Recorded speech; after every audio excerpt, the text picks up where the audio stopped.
So, start my little timer off. Wow, sip of water. So, thank you so much for inviting me here to speak to you today in Manchester, where I've never been before. I'm really thrilled to be here, and I'm really excited to tell you all about the Positive Birth Movement, an organisation that I started nearly 6 years ago. I'll also be talking about birth from a woman's perspective and exploring a little bit about what women are saying and what the evidence is saying about the kind of births women are having and the kind of births they actually want. So, I know I haven't got any copies of my book with me today because it's so cheap on Amazon, it's not worth me lugging them in a suitcase. So get one from Amazon if you want one. So the Positive Birth Movement, just to tell you a little bit about the Positive Birth Movement, for those of you who haven't come across it. Basically, the Positive Birth Movement is a network. It's a network of free antenatal groups for women and their partners, and other people are welcome to go to the groups as well, professionals, midwives, or just women who've had a positive experience or who are interested in birth.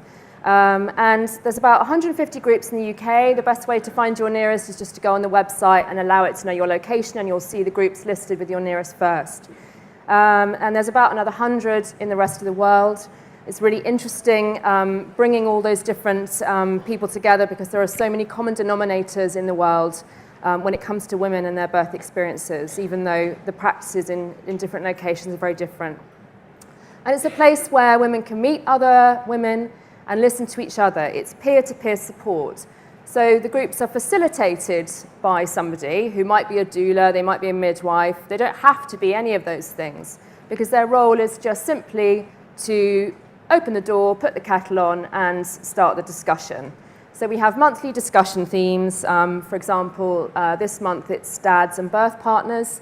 Next month it's we're doing a month about birth images and birth films and videos. It's always a very wide topic, for example, choice in birth, so that people can come and bring their own ideas and their own thoughts and talk to each other and learn from each other. It's a place to hear birth stories, to hear women talking about birth honestly, and to learn about options and rights. It's amazing how much information women can glean just from each other and from hearing what other people's choices have been or are going to be about their own choices. And we're going to become a charity soon.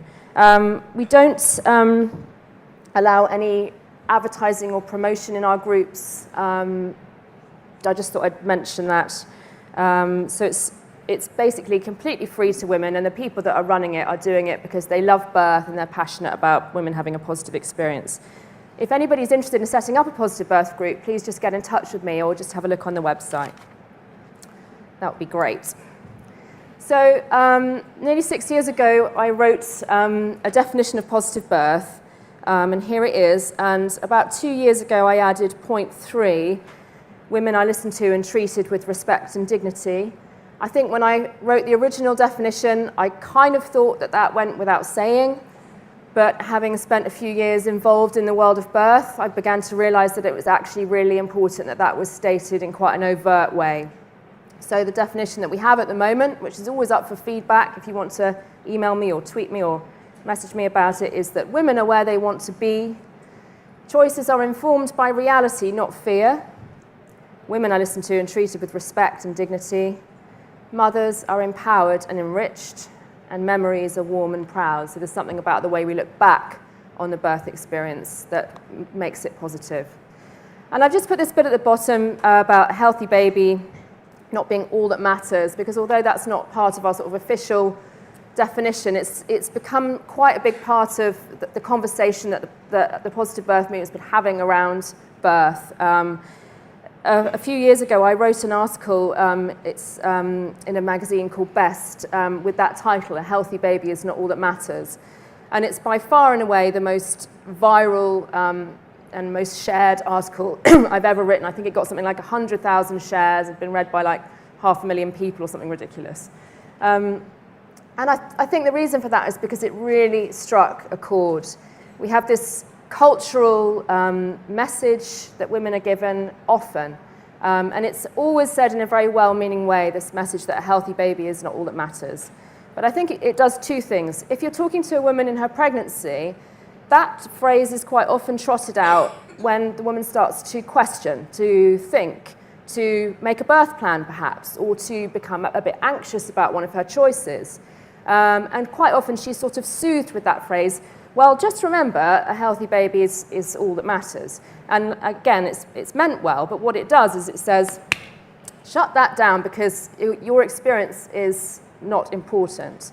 And then later on, and this is probably worse still, and this was what the viral article focused on, after a woman has had her baby, if she's had a traumatic experience, she will very often hear that phrase.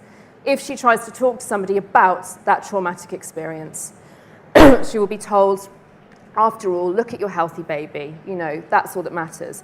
And again, it's said in a very kind way, in a very well-meaning way, and it's a very culturally accepted phrase. But the message that that woman is receiving is, you're not important, we don't want to have that conversation. So I think it's really important that we challenge that phrase. We know that healthy baby is massively important, but we want it to become the baseline of our expectations, not the pinnacle of our expectations, because there are other things that matter too about birth. So people quite often ask me, why did I start the positive birth movement? And I quite often ask myself the same question, especially when I'm answering email 157 at 1 o'clock in the morning. But I've tried to put together this rather rubbish infographic to just sort of give an idea of some of the ideas that made me think about changing birth and improving birth. So I think I came into my first pregnancy with some ideas from the world of feminism, in particular a book that I read by Germaine Greer. I read it in my sort of mid-20s called The Whole Woman. I highly recommend that you have a look at that book. She talks about the whole woman's life experience. And a lot of the book is about how women are pathologized and being a woman is treated as an illness from sort of cradle to grave. So there is stuff in there about childbirth, which is quite interesting. And I think some of that was floating around the back of my mind when I came to be pregnant myself. Obviously, with my own experiences of childbirth, I've had 3 babies now. First one, hospital induction, forceps, bit traumatic. Second 2, really lovely home water births. And birth stories of other people in my family. I found so many women that I knew saying the same things. In fact, I was in a hotel last night and the woman in the bar told me all her birth stories, and they were all exactly the same themes going on all the way through. One of the themes that I noticed a lot, the main theme that I noticed was this phrase, I was not allowed. And I noticed people using it to me when I told them that I had my first baby at 42 plus 2 or plus 3, I can't remember which. Oh, I didn't think that you were allowed to go that long. I didn't think they let you do that. People used to say to me, after I told them this mammoth, amazing birth story, that was their only feedback about the wonderful thing that I'd done. I heard that phrase last night in the hotel as well from this woman, and I hear it all the time still. And it made me think, this is interesting. Why are women talking about their birth experience using this phrase so much?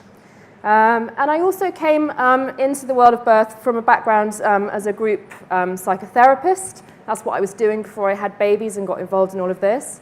So I was really interested, I keep knocking my microphone. I was really interested in the power of the group and how amazingly transformative it can be to be in a group of people and just hear what they've got to say. So I think that made me think, wouldn't that be a great thing to have when you're pregnant? Not therapy, but just listening to people, not a lesson, but just listening to others. But also one of the things that I learned as a therapist and as somebody in therapy when I was training to be a therapist was about change. And I think that influenced me. The thing I learned about change was that if you want your life to change, or your relationship to change, or your situation to change, there's only one thing that you can change, and that's you. So applying that logic to the world of birth, I was feeling quite frustrated about all of the stories I was hearing and everything that was going on.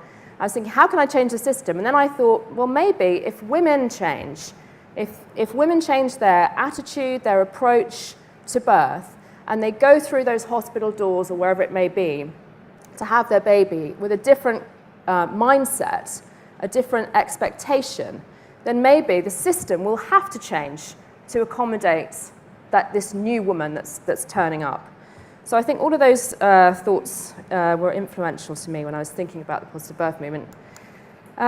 So I'm here to talk a little bit about women's experiences. As I've said, if you talk to women and hear their stories, it's not rocket science to discover that many women are not having a positive birth experience at the moment in this country. Birth Trauma Association website states that a third of women have a traumatic response to birth and estimates that 20,000 women a year in the UK develop post-traumatic stress disorder. Some of you might have seen the Birthrights Dignity Survey of 2013. If not, I highly recommend looking it up. Some quite shocking statistics. Only 68% of women being given a choice of where to give birth. 15% unhappy with the availability of pain relief. Not being given a choice of position. 18% of women not feeling that health professionals listen to them.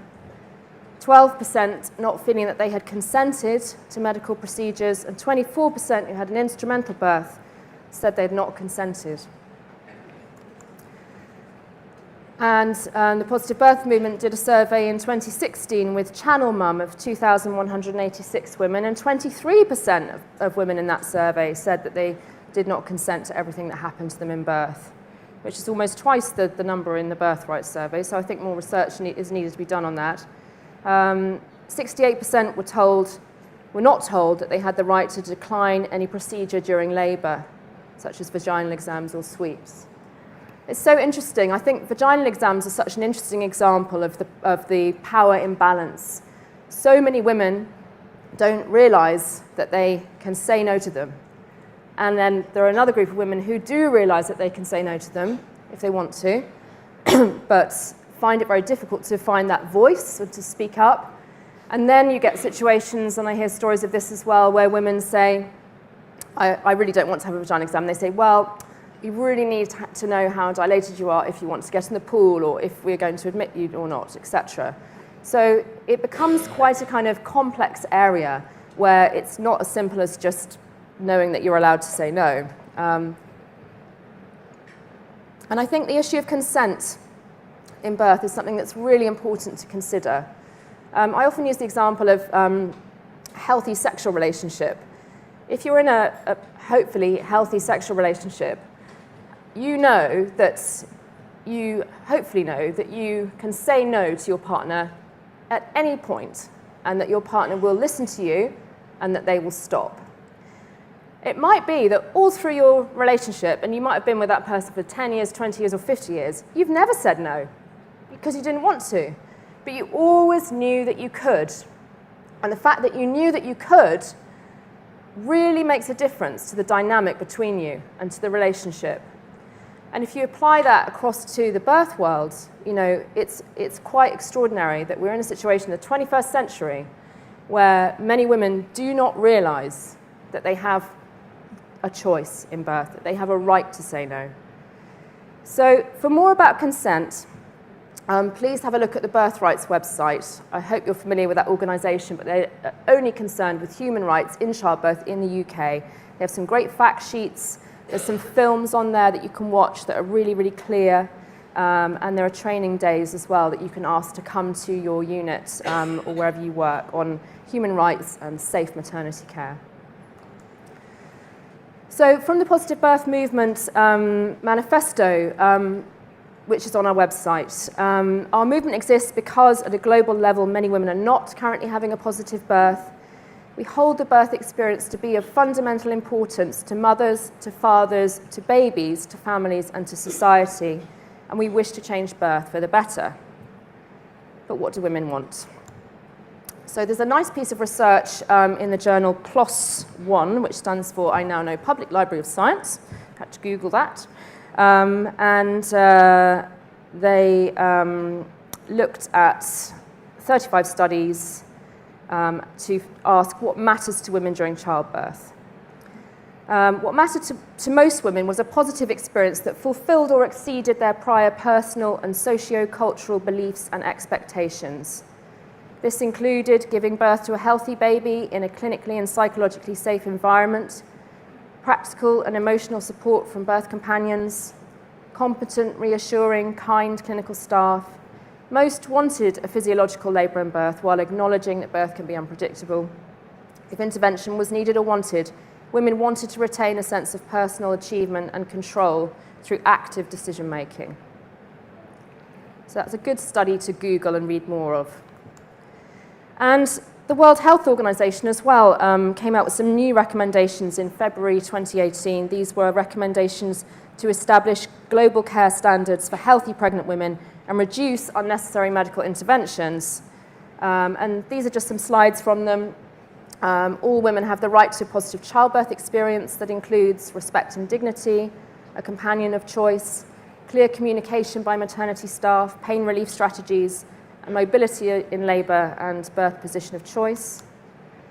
Every birth is unique. Some labours progress quickly, others don't. Women often say this. They need to be treated as individuals. Unnecessary medical intervention should be avoided if the woman and her baby are in good condition. And it was nice that they raised this issue of the clock, because a lot of women who tell their birth stories will feedback that they were really beaten by the clock and not much else. Labour progression at 1 centimetre per hour may be unrealistic for some. This threshold shouldn't be used as a trigger for medical interventions. And this was a kind of opinion piece. You can, if you Google the title or just go on the World Health Organization website, you can find the whole piece. But I was so delighted to see it because I thought, has she been reading my column? No, I'm sure she hadn't, but it's obvious. A good birth goes beyond having a healthy baby. And this is from the Assistant Director General of Family, Women, Children and Adolescents at the World Health Organization. So do have a look at their information on the World Health Organization website. And the wonderful Sue Down, who is a professor at the University of Central Lancashire, I like that she raises this point because I know from personal experience, somebody mentioned I hang around on Twitter a bit too much, that things can get very polarized in this conversation. So as Sue Down puts so clearly here, this is not about either or.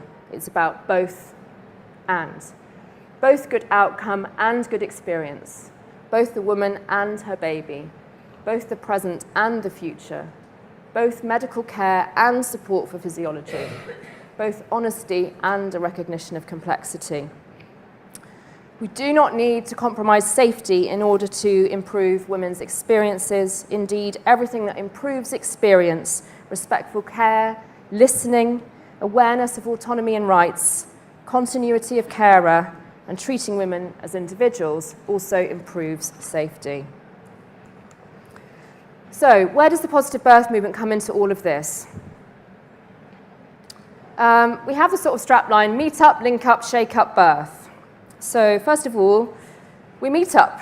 And I brought some photos of some of our groups to show you because somehow I just love these photos and I think they kind of speak more than I can, or anybody can really, about what the positive birth movement is all about. So here's just a few of our groups just to give you a flavour. So Canterbury, Mumbai, Australia in Cairns, Santiago in Chile, Hebden Bridge,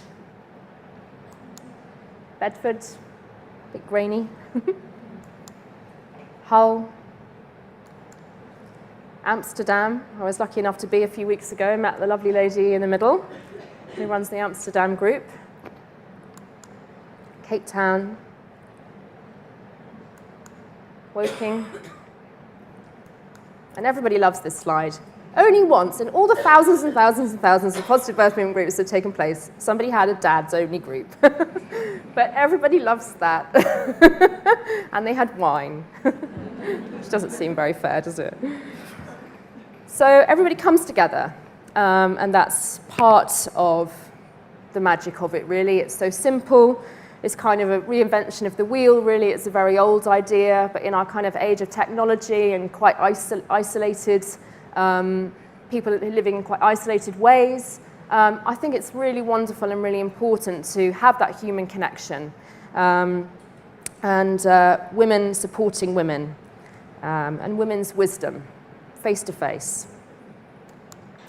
I just thought I'd mention that one of our groups has kind of merged with their MVP, the one in Surrey. So I just thought I'd drop that idea out there for somebody who might be listening and think, that's interesting. It's a new idea. It's only one group that's doing it at the moment, and they make the boundaries very clear between the two so that people don't have to go to the MVP if they don't want to, but they have the positive birth movement group first, and then if people want to stay for the MVP, they stay for the MVP, and that's working really well at the moment, so that's a nice idea. So some feedback from women. How does it help?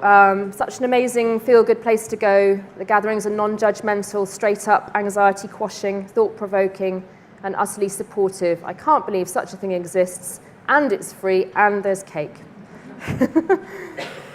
A nice change to focus on how to make birth and motherhood a positive experience that's right for you rather than focusing on horror stories. I haven't spoken much about fear today, but fear is a big factor. I write about it a lot in my book because it was certainly something that I experienced in my first pregnancy. I was absolutely terrified of giving birth, and I think many women, if not most women, are. So hearing that appetite for a positive narrative has become a really big part of the positive birth movement.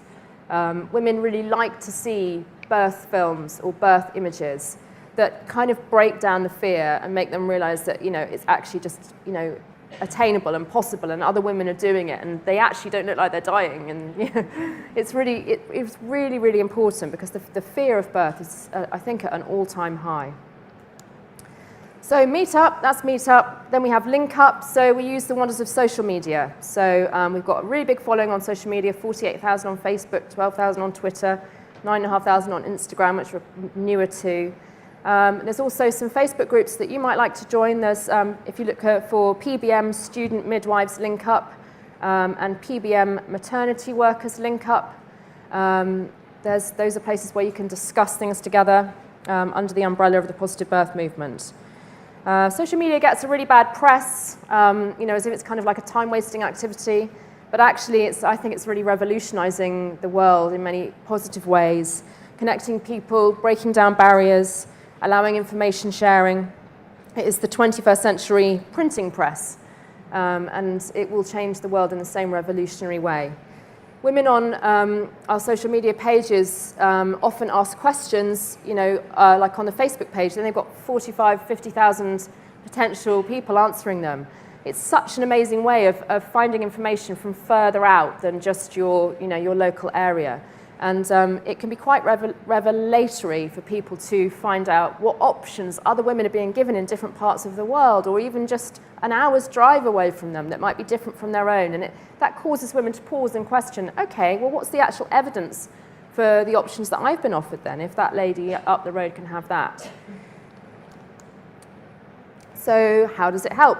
The social media feedback. I found the Positive Birth Movement page a few months ago, and have learned so much, not just from all the articles you share, but from all the women who comment on them too. I really wish I knew everything I know now back when I was pregnant with my first baby. Knowledge really is power. I found out I had far more options than I thought I did when I connected with some of the amazing women on the PBM page. Now I have the confidence and information I need to ask more questions of my care providers. And somebody else said, I found an obstetrician willing to facilitate a gentle cesarean via the Positive Birth Movement page. I remember this happening, it's great. This changed everything for me, as I thought I would just have to accept that I didn't have a choice.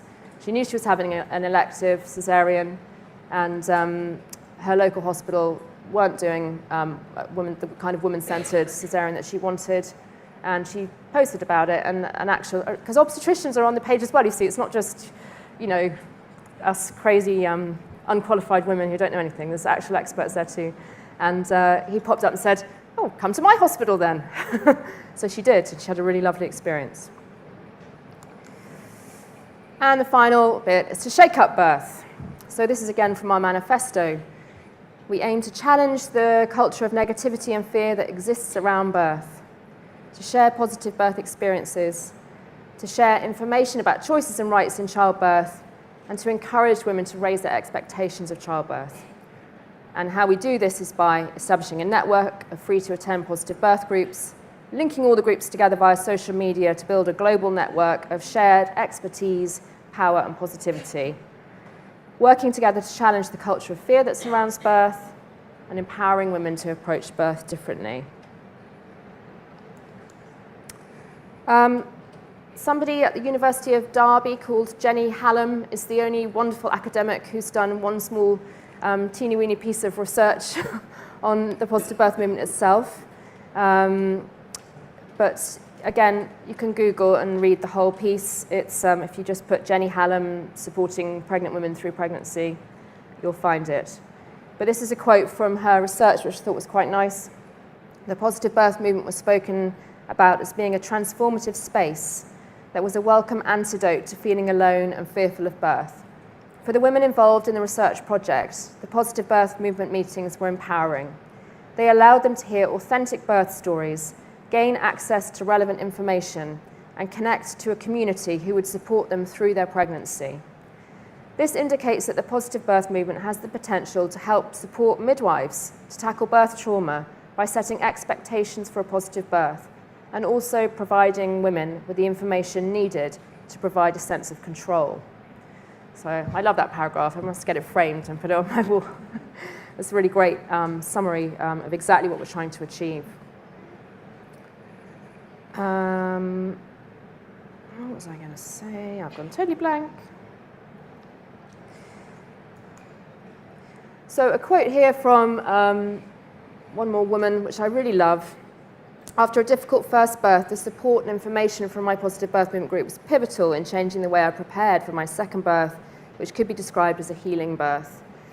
Every step was the way we wanted it. I felt like I was informed the first time around, but it was only with the support the second time round that I was able to fully believe in the informed me. And I think that really resonates with me. Lots of women do their homework before birth, and they are informed, but when it actually comes down to it, they lose confidence. So to build up this network of women together, where people have got, someone was listening to talking about her birth experience the other day, was talking about the women in my computer. She was in the hospital, the obstetrician would leave the room, then she went back to talk to the women in her computer. Oh, that's a good idea, and they came up with some really, really brilliant advice and information for her. So this network of positivity and support between women is really helping them not just to be informed, but to have that confidence to believe in the informed me. So thanks so much for listening to me. Do come and find me or the Positive Birth Movement on social media. There's some of the bits and bobs there that you need to find us. And if you would like to set up a Positive Birth Movement group or talk to me more about how you do that, that would be absolutely amazing. I really believe that if we all work together, we can change birth for the better. And I'm sure that we really can do that if we just all listen to each other and listen to women. So thank you so much for listening to me.